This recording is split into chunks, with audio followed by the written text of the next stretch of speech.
प्रेक्षकांनो, लग्नानंतर होईलच प्रेम या भागामध्ये आज मानिनी आणि काव्या त्या दिव्याची खूप फजिती करत असतात. कारण दिव्याला पार्थसोबत लग्न करायचं होतं हे त्यांना माहीत झालंय, तर ते आता तिला समजावत असतात. प्रेम आणि संसारामध्ये खूप काही सहन करावं लागतं आणि संसार म्हणजे काय हे असं स्वयंपाक बनवणं, या सगळ्या घरातल्या गोष्टी करणं, ते सगळे आल्या पाहिजे. त्यामुळे तो आता काहीतरी खायला बनव, आम्ही ना बाजूला जाऊन बसतो.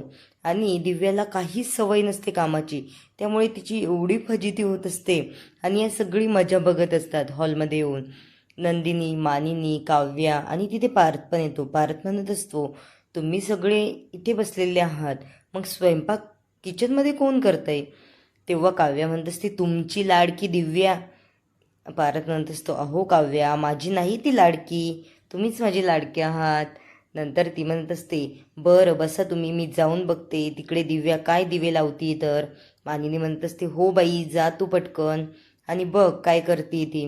आता इकडे दिव्याने पनीर किसून काहीतरी बेसनामध्ये मिक्स करून भाजी बनवली आहे. तर काव्या त्याला चाखून बघते आणि ती खूप खारट झालेली असते. तेव्हा दिव्या म्हणत असते, अगं मला सवय नाही ना कामाची, त्यामुळे झालं असावं असं.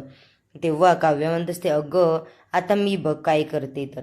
अगं असंच बिघडलेली भाजी पण व्यवस्थित होऊ शकते, जसं की आपण बिघडलेला संसार पण समजून घेऊन आणि संयमाने व्यवस्थित करू शकतो. तसंच आता बघ, चल बरं हात धुवून घे. आणि काव्या तिचे हात वगैरे धुवून देते आणि म्हणते, आता तू थांब बाजूला, मी बघ ही भाजी कशी व्यवस्थित करते तर. आणि ती बटाटे कापून घेते आणि त्या भाजीमध्ये मिक्स करते आणि ती भाजी खरंच खूप छान होते नंतर.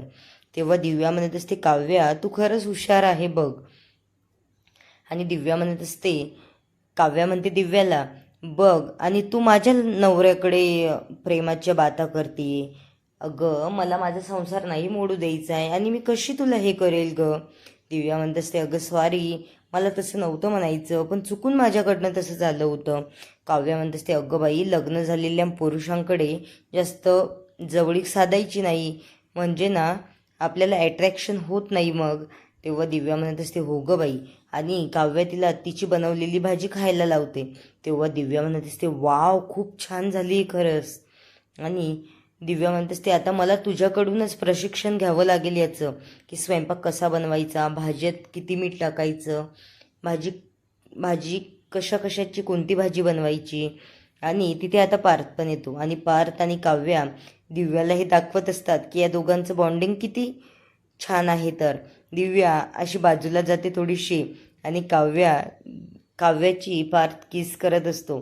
नंतर दिव्याला हे खूप ऑकवर्ड वाटतं आणि दिव्या तिकडे तोंड फिरवते आणि म्हणते, चालू द्या तुमचं, मी जाते आता. तेव्हा काव्या म्हणत असते, अगं थांब ना, मला हेच तुला दाखवायचं होतं की आमच्या दोघांमधलं बॉन्डिंग किती छान आहे बघ, म्हणून आमचा संसार पण व्यवस्थित सुरू आहे आणि मला सगळ्या गोष्टी येतात. नंतर दिव्या बाहेर जाते तेव्हा नंदिनी म्हणत असते, आली का बाई दिव्या, स्वयंपाक छान झाला होता का. दिव्या म्हणत असते, अगं कसलं काय, मला कुठे येतंय. आणि दिव्या निघून जाते तिच्या रूममध्ये. तेव्हा काव्या म्हणत असते, बघ नंदिनी ताई, मी कशी जिरवली दिव्याची. तेव्हा ती म्हणत असते, हो ना, ही उगाच पार्थच्या मागे पुढे फिरत मला नेहमीच हे करायची, आता बघ मी तिची कशी जिरवली, आता परत तिला म्हणायला नको की माझं पार्थवर प्रेम आहे म्हणून. मानिनी म्हणत असते, हो बाई, नवऱ्याला असंच बांधून ठेव. नंतर पार्थ आणि मानिनी तिथून निघून जातात. काव्या आणि नंदिनी एकमेकींच्या भेट घेतात आणि खूप हसायला लागतात. तेव्हा नंदिनी म्हणत असते, अगं काव्या, तू हुशार आहेस, पण नंतर नंदिनीला आठवतं की आपलं मिसकॅरेज झालेलं आहे, ते जर काव्याला माहीत झालं तर काव्याचं परत मूड जाईल आणि असं व्हायला नको आहे. इकडे जीवा आलेला असतो देवाकडे, प्रार्थना करत असतो की देवा, माझ्या नंदिनीला खुश ठेव, तिला ज्या हव्या आहेत त्या सगळ्या गोष्टी भेटू दे, पण तिला सगळ्यात आधी तिचं बाळ हवं आहे आणि ते तिला लवकरात लवकर मिळू दे देवा. कोणीतरी सरोगन्सिस म्हणून मदर आम्हाला लवकर भेटू दे, तेव्हाच तिच्या चेहऱ्यावर हसू बघायला भेटेल. आणि इकडे विजय आलेला असतो, तो त्याला चिडवत असतो की काय नंदिनीसाठी प्रार्थना करतोय. आणि जीवा तिथून रागाने निघून जातो. हा त्याची खिल्ली उडवत असतो की असे हात जोडून अशी प्रार्थना करत असतात आणि असं करत असतात. तेव्हा जीवाला खूप राग येतो आणि तो तिथून निघून जातो. तेव्हा विजय आता नवीन काहीतरी कुणाचं पॉकेट चोरताना मानिनीने त्याला पकडलंय आणि विजय असा कावऱ्या बावऱ्या नजरेने बघत असतो. नंतर काव्या आणि पार्थचा सीन घेतला आहे. काव्या पार्थला म्हणत असते, पार्थ बघा ना, आज किती मज्जा केली दिव्याची, अशीच मज्जा करणार आहे मी तिची, आणि ती ना आपल्या घर सोडून गेली पाहिजे लवकरात लवकर. पार्थ म्हणत असतो, मी तुमच्या पाठीमागे आहे, तुम्ही काहीही करा तिच्यासोबत, मला काहीही हरकत नाही आहे. नंतर काव्या म्हणत असते, बघा ना देशमुख, इकडे परत नंदिनी आणि जीवाचा सीन घेतला आहे. नंदिनी कुणाला तरी कॉल करते आणि सांगत असते की आम्हाला सरोगन्सिस म्हणून मदर हवी होती. तेव्हा जीवा म्हणत असतो, अगं बाई कुणी ऐकेल, एवढं मोठ्याने नको बोलू. आणि नंदिनी म्हणत असते, बघा जीवा, या सगळ्या गोष्टी आपल्याला कराव्याच लागणार आहे ना. नंतर ती जीवाच्या जॅकेटची घडी करून ठेवत असते. तेव्हा जीवा तिला म्हणत असतो, नंदिनी मला ना एक असं वाटतंय की तू हा डिसिजन खूप लवकर घेते. पण नंदिनी म्हणत असते, हे बघा जीवा, हे जर आपण आत्ता करायला नाही घेतलं ना, मग आपल्या हातातून वेळ निघून जाईल आणि हे असं व्हायला नको आहे. आपला संसार आपल्याला लवकर फुलवायचा आहे. त्यासाठी मला गोड गोंडस बाळ हवं आहे आणि ते जर लवकर आपल्या हातामध्ये आलं तर खूप छान सुखाचा संसार सुरू होईल. नंतर इकडे काव्या आणि पार्थचा सीन घेतला आहे.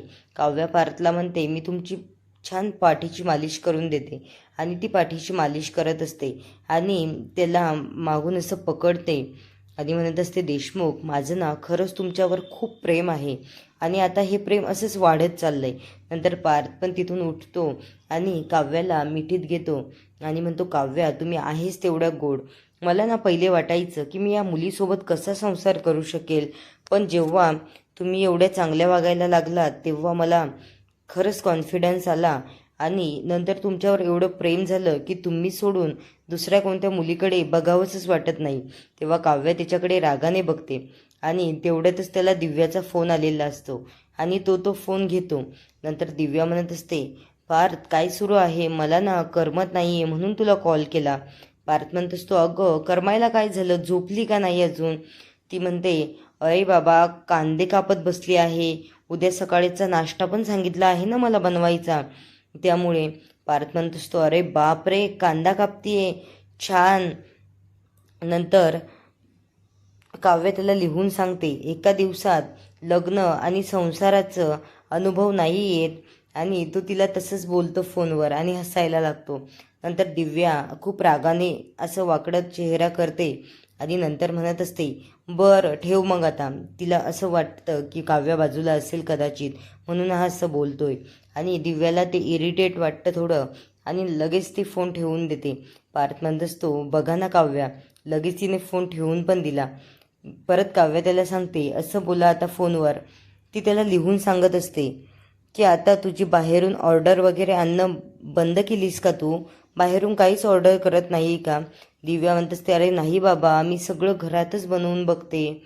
तेव्हा तो फोन ठेवून देतो आणि काव्या खूप रागाने बघत असते की आपण जेव्हा काही रोमॅन्स करत असतो तेव्हाच ही दिव्यामध्ये काय येते बरं. तेव्हा पार्थ तिला मिठीत घेतो आणि म्हणतो, काव्या जाऊ द्या ना, काही दिवसात निघून जाईल ती आपल्या घरातून, तुम्ही काय एवढं टेन्शन घेताय. काव्या म्हणत असते, टेन्शन, अहो देशमुख, तुम्ही सारखे तिच्या मागे पुढे करत होता, मला ना खूप राग यायचा तुमचा, चीड येत होती मला, असं वाटायचं या देशमुखला काय करावं आणि काय नाही. तेव्हा पार्थ हसायला लागतो आणि म्हणतो, हेच तुमचं प्रेम पाहून तुम्ही जे जिलियस होत होता मला खूप आनंद होत होता, म्हणून मी तिच्यासोबत आणखी जवळीक साधत होतो. काव्या म्हणत असते, पण बघा आता इथून पुढे जर असं वागलात तर मी तुम्हाला सोडणार नाही आहे देशमुख. पार्थ म्हणत असतो, हे तुमचं असं प्रेम असल्यावर मी असं वागू शकतो का परत, आणि ते झोपायला जाते. नंतर काव्याला काही झोपच येत नसते. काव्या म्हणत असते, देशमुख आपण थोडे अजून गप्पा मारूयात का. पार्थ कसला तरी विचार करतोय आणि इकडे परत विजयचा सीन घेतलेला आहे की विजय रात्री बाहेर येतो आणि इकडे त्या झाडाजवळ काहीतरी शोधत असतो.